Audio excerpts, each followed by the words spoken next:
Aam Aadmi party ਵਾਲਿਆਂ ਨੇ ਜਦੋਂ ਕਿਸਾਨਾਂ ਨੂੰ ਸ਼ੰਭੂ ਬਾਰਡਰ ਤੋਂ ਚੱਕਿਆ ਸੀ ਤੇ ਉਹਨਾਂ ਦੇ ਟੈਂਟ ਖਿਲਾਰੇ ਸੀਗੇ ਤੇ ਟਰਾਲੀਆਂ ਚੋਰੀ ਕਰ ਲਈਆਂ ਸੀ ਕੁਝ ਬੰਦਿਆਂ ਨੇ, ਉਦੋਂ ਇਹਨਾਂ ਨੇ ਇਹ ਪ੍ਰਚਾਰਿਆ ਸੀਗਾ ਕਿ ਕਿਸਾਨਾਂ ਦੇ ਧਰਨੇ ਕਰਕੇ ਪੰਜਾਬ ਦੇ ਵਿੱਚ ਇਨਵੈਸਟਮੈਂਟ ਨਹੀਂ ਆ ਰਹੀ ਸੀ। ਪਰ ਇਹਨਾਂ ਨੂੰ ਪਤਾ ਨਹੀਂ ਸੀਗਾ ਕਿ ਇਨਵੈਸਟਮੈਂਟ ਆਵੇ ਜਾਂ ਨਾ ਆਵੇ, ਪਰ ਇਹਨਾਂ ਦੇ ਜਿਹੜੇ ਵਿਧਾਇਕ ਨੇ ਉਹਨਾਂ ਨੇ ਪਿੰਡਾਂ ਦੇ ਵਿੱਚ ਜ਼ਰੂਰ ਜਾਣਾ ਹੈ।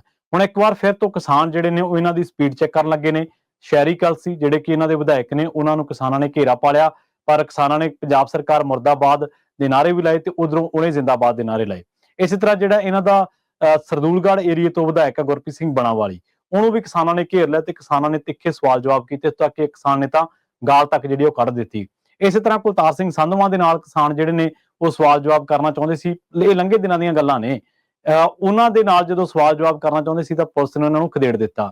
ਇਹ ਪਿਛਲੇ 2 ਹਫ਼ਤਿਆਂ ਦੇ ਦਰਮਿਆਨ ਜਾਂ ਪਿਛਲੇ 1 ਹਫ਼ਤੇ ਦੇ ਦਰਮਿਆਨ ਉਹ ਘਟਨਾਵਾਂ ਵਾਪਰੀਆਂ ਨੇ ਜਦੋਂ ਲੋਕ ਸਕੂਲਾਂ ਦੇ ਵਿੱਚ ਜਿਹੜੀ ਇਹਨਾਂ ਦੀ ਸਿੱਖਿਆ ਕ੍ਰਾਂਤੀ ਉਹਨਾਂ ਦੀ ਫੂਕ ਕੱਢਣ ਲੋਕ ਆਪ ਅੱਗੇ ਆਏ ਤੇ ਲੋਕਾਂ ਨੇ ਵਿਧਾਇਕਾਂ ਨੂੰ ਕਈ ਥਾਵਾਂ ਤੇ ਪੱਥਰ ਨਹੀਂ ਜਿਹੜੀ ਉਹਨਾਂ ਦੀ ਘੁੰਡ ਚੁਕਾਈ ਦੀ ਰਸਮ ਆ ਉਹ ਨਹੀਂ ਕਰਨ ਦਿੱਤੀ, ਕਈ ਥਾਵਾਂ ਤੇ ਘੇਰਾ ਪਾਇਆ। ਇੱਕ ਵਿਧਾਇਕਾਂ ਨੇ ਬੀਬੀ ਜਿਨ੍ਹਾਂ ਨੂੰ ਪੰਜਾਬੀ ਡੀਐਸਏ ਦੇ ਪੱਤਰਕਾਰ ਗੁਰਪ੍ਰੀਤ ਸਿੰਘ ਨੇ ਸਵਾਲ ਕੀਤੇ, ਪਰ ਉਹਨਾਂ ਨੇ ਸਵਾਲ ਦਾ ਜਵਾਬ ਦੇਣ ਦੀ ਥਾਂ ਤੇ ਹੋਰ ਹੀ ਅਟਪਟਾਂ ਗੱਲਾਂ ਜਿਹੜੀਆਂ ਨੇ ਉਹ ਸੁਣਾ ਧਰੀਆਂ। ਇਹ ਕੁਝ ਕੁ ਦਿਨਾਂ ਦੇ ਵਾਕਿਆਤ ਨੇ।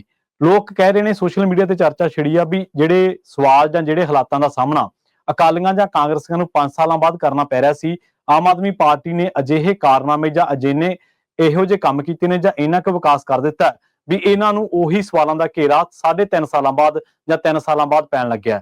ਜੇਕਰ ਤੁਹਾਡੇ ਇਲਾਕੇ ਦੇ ਵਿੱਚ ਵੀ ਕਿਸੇ ਵਿਧਾਇਕ ਦਾ ਕੋਈ ਇਸ ਤਰ੍ਹਾਂ ਦਾ ਨਾ ਕੋਈ ਉਹਦਾ ਆਮੋ ਸਾਹਮਣਾ ਹੋਇਆ, ਕਿਸਾਨਾਂ ਨੇ ਉਹਦਾ ਵਿਰੋਧ ਕੀਤਾ ਜਾਂ ਤੁਹਾਨੂੰ ਲੱਗਦਾ ਕਿ ਵਿਰੋਧ ਸਹੀ ਜਾਂ ਗਲਤ, ਤਾਂ ਆਪਣੀ ਟਿੱਪਣੀ ਆਪਣਾ ਕਮੈਂਟ ਜ਼ਰੂਰ ਛੱਡਿਓ।